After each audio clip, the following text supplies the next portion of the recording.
ইরানের গুরুত্বপূর্ণ পারমাণবিক স্থাপনাগুলোতে যুক্তরাষ্ট্র ইসরায়েলের যৌথ বিমান হামলার পর জটিল এক পরিস্থিতির মুখোমুখি হয়েছে জাতিসংঘের পরমাণু পর্যবেক্ষণ সংস্থা IAEA। প্রশ্ন উঠেছে, মার্কিন বিমান হামলায় উন্নত মানের ইউরেনিয়ামের যে মজুদ ধ্বংস হওয়ার কথা বলা হচ্ছে তা আসলেই ধ্বংস হয়েছে নাকি আগেভাগেই সরিয়ে ফেলা হয়েছে। গত সপ্তাহান্তে ইরানের 3টি গুরুত্বপূর্ণ পারমাণবিক স্থাপনা ফোর্দো, নাতাঞ্জ ও ইস্পাহানি চালানো বিমান হামলার পর মার্কিন প্রেসিডেন্ট ডোনাল্ড ট্রাম্প দাবি করেন এইসব স্থাপনায় বাংকার ব্লাস্টার বোমা ব্যবহারের মাধ্যমে সম্পূর্ণ ধ্বংস করে দেওয়া হয়েছে। তবে জাতিসংঘের পারমাণবিক পর্যবেক্ষক সংস্থা IAEA বলছে, বিশেষ করে পাহাড়ের গভীরে অবস্থিত ফোর্দো প্ল্যান্টে কী পরিমাণ ক্ষয়ক্ষতি হয়েছে তা এখনও স্পষ্ট নয়। এই স্থাপনাতেই ইরান সর্বোচ্চ মাত্রার ইউরেনিয়াম মজুদ রেখেছিল।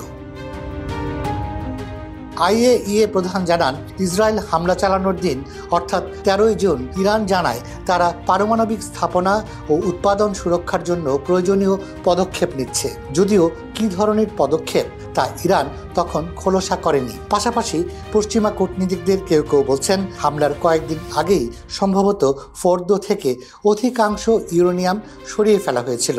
এমনটা মনে হচ্ছে যেন ইরান জানতো যে হামলা হতে যাচ্ছে।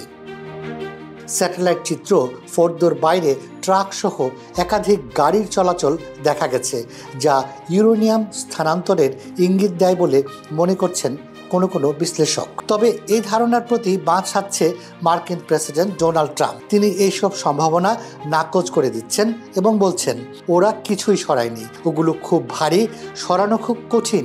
তার মূল কথা হচ্ছে সবই ধ্বংস হয়েছে। Tonight I can report to the world that the strikes were a spectacular military success.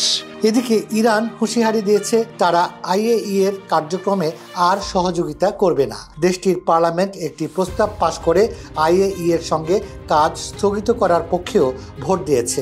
ফলে ভবিষ্যতে ইরানের কাছ থেকে IAEA তাদের পরমাণু কর্মসূচি নিয়ে কোনো তথ্য নাও পেতে পারে।